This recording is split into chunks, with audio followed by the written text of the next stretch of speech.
Jadi bagian dari dakwah kami, dukung dakwah digital dan sosial media kami. Raih pahala amal jariah yang terus mengalir sampai hari kiamat. Ibunda Imam Syafi'i rahimahullah yang mazhabnya kita ikuti. Namanya Fatimah binti Ubaidillah. Ibunda Imam Syafi'i, siapa beliau? Perempuan yang taat, yang patuh, yang bangga dengan agamanya. Selalu berpuasa, menghidupkan malam dengan ibadah-ibadah, siang hari puasa. Malam ibadah. Suaminya meninggal juga ketika anaknya dilahirkan. Yang kelak ilmu dari sang anak ini memenuhi seluruh jagat raya. Imam Syafi'i. Perempuan ini cerdas. Perempuan ini paham agamanya. Jadi para laki-laki kalau pilih perempuan untuk nikah, cari perempuan yang cerdas. Setidaknya kalian hafal Quran, cari perempuan-perempuan yang juga bukan hafal Quran 30 juz, setidaknya mau belajar Quran bareng-bareng. Kan namanya Quran harus punya partner. Quran kan gak bisa sendirian. Ya nggak teman-teman semua. Quran itu gak bisa sendirian. Kamu mau rojaah itu harus ada partner. Indah banget kalau partnernya adalah istrimu sendiri, suamimu sendiri. Ada waktu 24 jam itu, kamu punya waktu sejam aja misalnya. Untuk merojaah bareng-bareng, saling nyimak satu orang itu indah sekali. Yang paham agamanya. Nggak mesti jadi ustadz, nggak mesti jadi ulama, enggak. Tapi mau belajar bareng-bareng. Lagi kepada cerita Ibunda Imam Syafi'i, Ibunda ini cerdas dan paham agama, nggak pernah mengeluh terhadap keadaan. Beliau memberikan pendidikan yang terbaik kepada anaknya. Imam Syafi'i tidak pernah diberikan makanan kecuali yang halal. Jangankan yang haram, yang syubhat aja nggak pernah. Lihat nih, anak-anak yang dididik oleh seorang ibu yang luar biasa. Masuk ke dalam perutnya yang halal semuanya. Ketika Imam Syafi'i usia 2 tahun, ibunya sengaja berangkat dari Gaza. Imam Syafi'i membawanya dari Gaza itu ke Mekah. Lihat, ibunya visioner banget. Kenapa ke Mekah? Supaya anaknya bisa tumbuh dalam lingkungan ilmu. Rela pindah loh. Dari kampung halaman, saking visionernya berpikir tentang ke depannya luar biasa. Dari usia 2 tahun seorang diri bawa ini anak dari Gaza ke Mekah supaya anaknya tumbuh dalam lingkungan ilmu.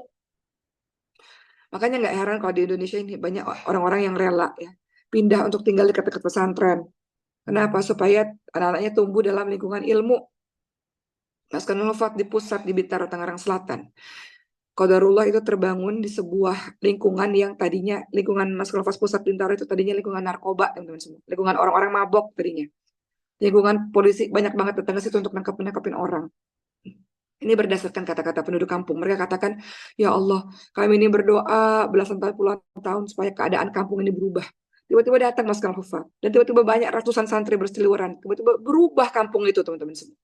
Sampai seorang ibu pernah cerita, namanya Bu Cida ya, teman-teman pusat mungkin tahu, sambil menangis. Puluhan tahun saya doa supaya kampung ini berubah. Tiba-tiba datang, nggak ada angin, nggak ada hujan, datang Mas Hufaz dibangun di sini. Dan kemudian jadi kampung Quran, Masya Allah. So, ibu-ibu, anak-anak bisa bebas belajar Quran, Masya Allah.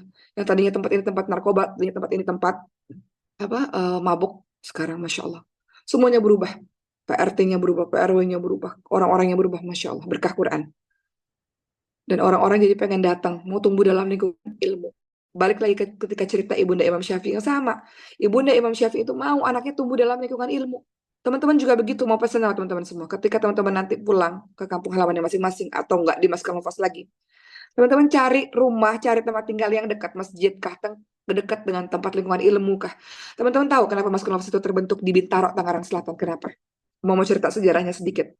Karena di Bintaro, Tangerang Selatan, umat tinggal di situ. Umat nggak ketemu lingkungan Quran. Gimana anak-anak umat dan umat hidup menuntut ilmu kalau nggak punya lingkungan Quran itu? Karena nggak punya lingkungan Quran, akhirnya buat sendiri aja lingkungan Quran. Begitu pula teman-teman semua. Kalian cari dulu tempatnya di mana nih yang dekat dengan anak-anak atau kita tumbuh dengan lingkungan ilmu. Kalau nggak ada, buat sendiri. Kenapa? Kita butuh lingkungan. Butuh lingkungan. Kita butuh lingkungan belajar, teman-teman semua. Kita butuh lihat orang-orang yang tiap hari belajar, supaya kita termotivasi belajar. Butuh lingkungan ilmu tersebut. Ibunda Imam Syafi'i membawa anaknya ke kota Mekah, supaya tumbuh dalam lingkungan belajar, lingkungan ilmu. Supaya bahasa Imam Syafi'i bagus, bahasa Arabnya. Dan kelak Imam Syafi'i menjadi seorang imam, yang seluruh dunia membicarakan, dan ilmunya seperti matahari di siang hari ya, menyinari. Insya Allah, Ibunda Imam Syafi'i. Berikutnya, Ibunda Imam Malik. Ibunda Imam Malik, ibu yang memotivasi anaknya ngafalin Quran. Ini rata-rata semuanya sama, bukan rata-rata semuanya sama. Dari kecil pasti Quran. Quran dulu pasti. Ibundanya memotivasi anaknya untuk ngafalin Quran, sehingga anak itu berhasil menghafalkan Quran. Apa kata Imam Malik? Aku tumbuh sebagai anak laki-laki Dan aku terinspirasi dari para penyanyi-penyanyi, katanya. Kata ibundanya, wahai anakku, eh, jangan terlalu banyak dengan nyanyian-nyanyian yang tidak ada faedahnya. Tinggalkanlah nyanyian-nyanyian yang tidak ada faedahnya, yang tidak membawa dekat kepada Allah SWT. Kemudian belajar agama betul-betul, gitu ya. Akhirnya bukan berarti lagu itu nggak boleh ya teman-teman semua. Lagu yang melalaikan itu nggak boleh, yang melalaikan yang buat kita jauh daripada Allah. Namun ibu ini mengatakan yang melalaikanmu tinggalkan nak. Yuk kita belajar agama. Maka Ibunda Imam Malik ini terus mendorong anaknya agar giat belajar. Lihat nih, gimana seorang ibu yang nggak punya giroh belajar, nggak punya semangat belajar bisa memotivasi anaknya. Kan tadi kaidahnya sesuatu yang kosong nggak bisa ngasih sesuatu kepada yang lain, ya kan? Ibundanya ini jadi motivator. Ibunda ini mendorong anaknya agar giat belajar dan giat menghadiri majelis-majelis, ya. Terutama ada namanya Imam Rabi'ah di Madinah, ya. Imam Rabi'ah ini pemilik majelis ilmu terbesar di Madinah dan Imam Malik banyak belajar dari majelis tersebut. Dan Imam Malik senantiasa membahas kebaikan ibunya. Apa kata Imam Malik? Ibundaku biasa mengenakanku pakaian, mengajarkanku ketika aku masih kecil, mengajarkanku ketika aku masih kecil. Artinya ibunda itu jadi gurunya yang pertama, madrasah pertama, guru yang pertama. Kata Imam Malik di majelis-majelis, ya, ketika beliau mengajar, ibuku itu mengajariku ketika aku kecil, dia mengarahkan aku untuk belajar di majelis-majelis, ya. Dan ibuku berpesan, wahai putraku, belajarlah adab dari para guru sebelum mempelajari ilmu. Itu semua nasihat-nasihat dari ibunya, ya. Kemudian Imam Malik bercerita mengenai jasa-jasa ibunya. Beliau katakan, ibuku memakaikan pakaian berkerah, pakaian yang bersih, pakaian yang rapih, pakaian yang santun ketika mau belajar. Ibuku yang meletakkan topinya, peci, ya, topinya panjang yang di aku, untuk aku bisa rapi dalam belajar. Lalu ibuku berkata, sudah rapi sayang, berangkat dan belajarlah sekarang. Wah, itu seorang ibu yang hebat tuh. Nah, itu ya, bajunya udah rapi, udah pakai peci yang rapi. Nah, itu. Imam Malik luar biasa. Beliau namanya bersinar di kota fikih, Masya Allah. Begitulah cerita-cerita dari beberapa ibunda para ulama. Ada aja ibu yang disiplin terhadap ilmu, ibu yang taat kepada agamanya.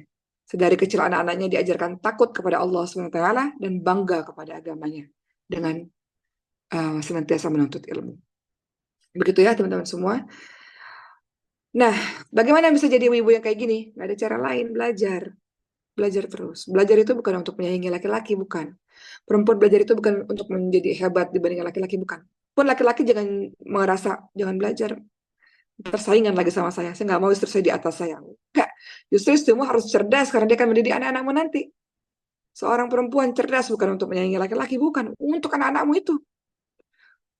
Bagaimana peran ibu itu luar biasa besarnya, luar biasa, Masya Allah. Karena ibu itu punya tugas domestik, ya. Sebagian besar ibu punya tugas domestik. Waqarna fi buyutikunna. Ada di rumah ibu itu. Sebagian besar waktunya ada di rumah. Dialah yang diharapkan untuk membangun peradaban manusia. Seorang ibu. Ya, jadi masih ada waktu untuk teman-teman semua. Di hari ibu ini kita mikir-mikir, ingat-ingat lagi jasa ibu kita.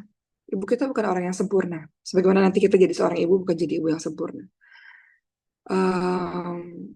Tapi ibu kita yang mendidik anak-anak menjadi kita yang sekarang ini. Apapun kelebihan dan kekurangan beliau, beliau yang menjadikan kita yang sekarang ini. Untuk kita yang kelak menjadi seorang ibu, teman-teman semua, dan teman-teman semua yang akan menikah, memilih seorang istri. Seorang ibu pekerjaannya nggak mudah. Kadang-kadang ibu juga buat salah juga ya, karena ibu nggak bisa serba bisa ya teman-teman semua. Maka tugas kita untuk mempersiapkan bekal sebanyak-banyaknya, berusaha untuk jadi teladan yang baik untuk anak-anak kita. Kemudian banyak belajar supaya bisa mendidik dengan cara yang benar. Banyak belajar supaya bisa mendidik ibadah, bisa mendidik akhlak, bisa mendidik muamalah, bisa mendidik life skill untuk anak-anak kita. Itu yang harus kita lakukan. Nah, terakhir saya ingin menyampaikan, besok ya, hari ibu ya. Setiap hari adalah hari ibu. Jadi setelah tadi kita belajar gimana caranya jadi ibu yang mendapatkan surganya Allah SWT, sekarang Oma mau membahas kepada teman-teman semua, apa yang harus kita lakukan sebagai seorang anak. Kita harusnya.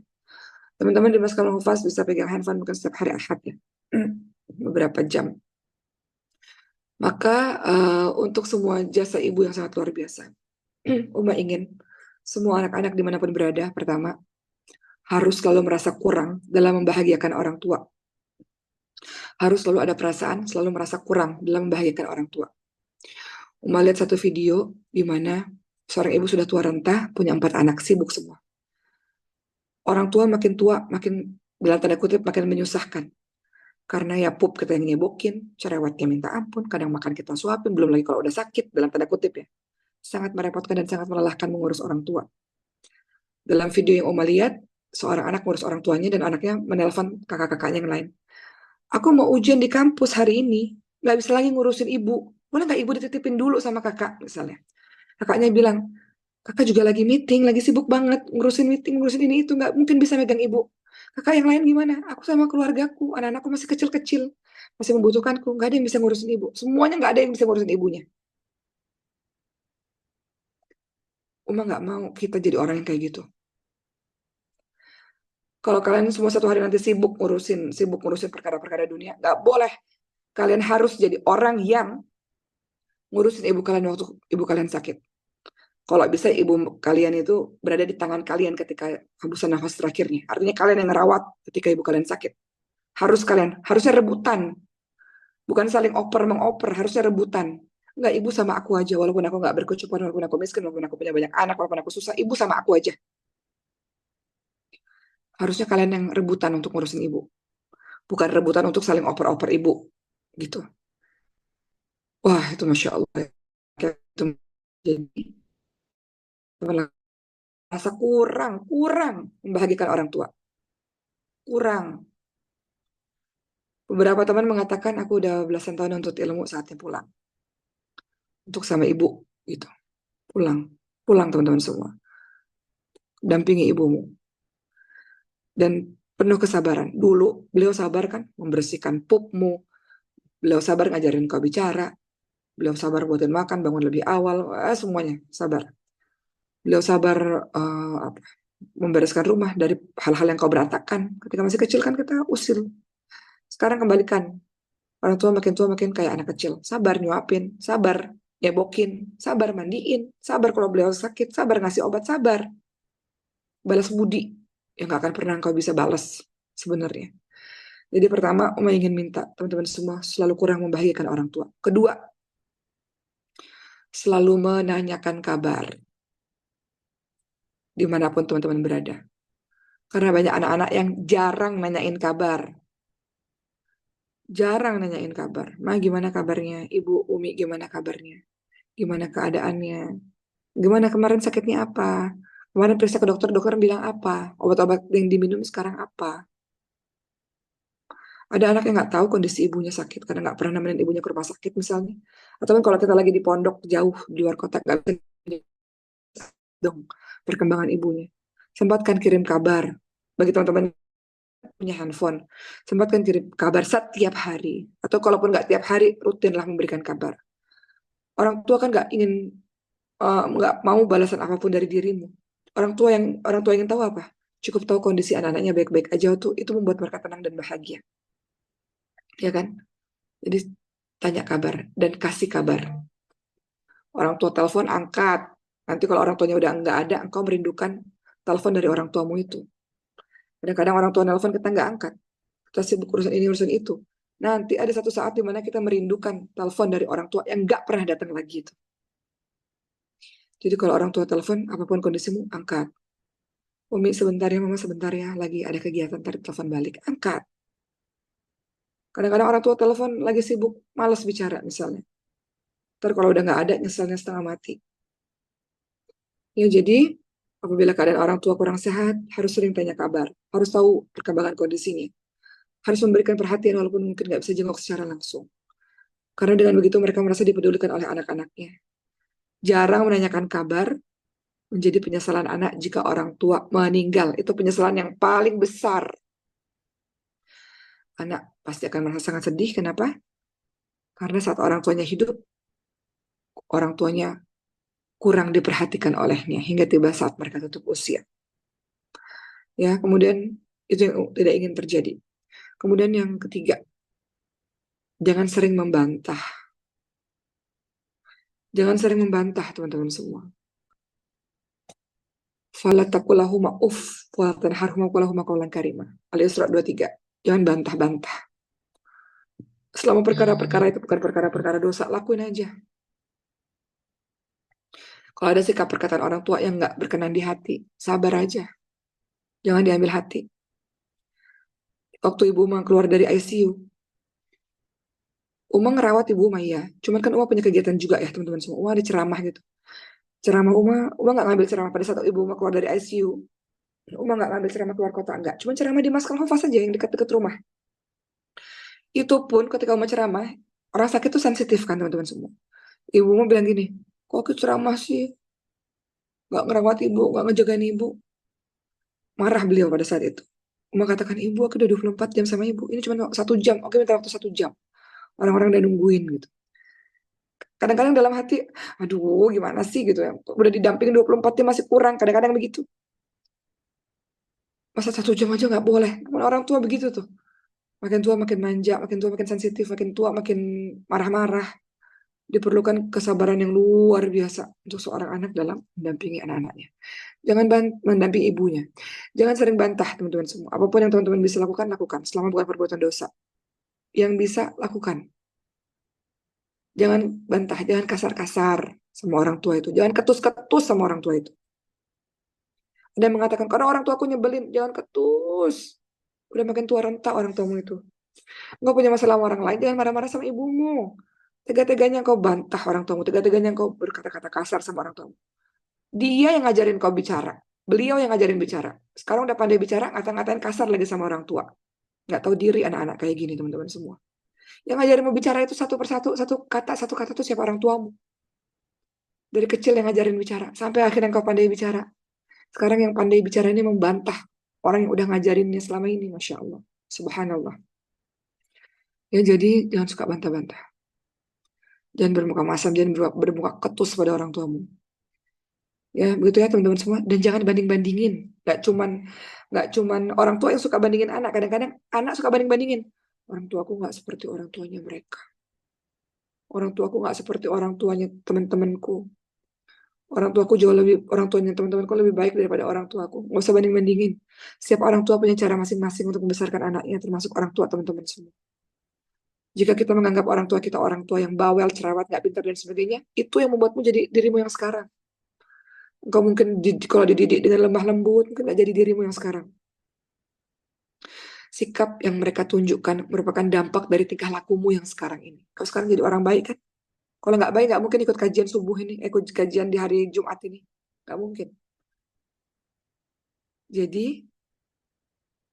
pendidikan mereka, sikap yang mereka tunjukkan merupakan dampak dari tingkah lakumu yang sekarang ini. Bagaimanapun juga, ya, orang tua ingin anak-anaknya jadi anak-anak yang jauh lebih hebat dibandingkan dengan dirinya. Bagaimanapun juga orang tua ingin anak-anak nggak melakukan kesalahan yang sama seperti yang beliau lakukan di masa lalu.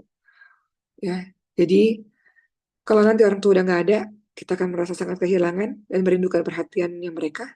Sekarang mumpung masih ada, maka baliklah untuk balas jasa kepada orang tuamu. Seorang sahabat bertanya, ya Rasulullah, aku mau ikut perang, jihad di jalan Allah. Aku datang untuk meminta pendapatmu. Apa kata Rasul, kamu punya ibu nggak?